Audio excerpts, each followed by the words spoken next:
જય હિન્દ દર્શક મિત્રો, તીર સમાચારમાં આપનું સ્વાગત છે। વાત કરીશું શેરડીની આડમાં દારૂની હેરાફેરીનો પર્દાફાશ થયો છે। નર્મદા એલસીબી પોલીસે શેરડીની આડમાં પિકઅપના ડાલામાં બનાવાયેલ ચોરખાનામાં સંતાડીને લઈ જવાતા ₹8.17 લાખના દારૂના જથ્થા સાથે પિકઅપ ચાલક સહિત 2 શખ્સોની અટકાયત કરી છે।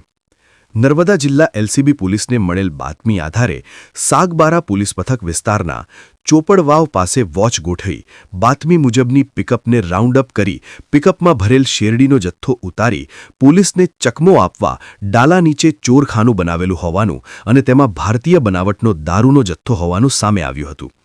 પોલીસે પિકઅપમાં સવાર એક ભરૂચના અને એક રાજસ્થાનના અજમેરના એમ 2 શખ્સોને જબ્બે કરી 8.17 લાખનો દારૂ અને પિકઅપ મળી કુલ 13.33 લાખનો મુદ્દામાલ કબજે કર્યો છે અને દારૂની હેરાફેરીના આ મામલામાં સામેલ અન્ય 2 શખ્સોને વોન્ટેડ જાહેર કરી પ્રોહિબિશન એક્ટ હેઠળ ગુનો નોંધી કાયદેસરની કાર્યવાહી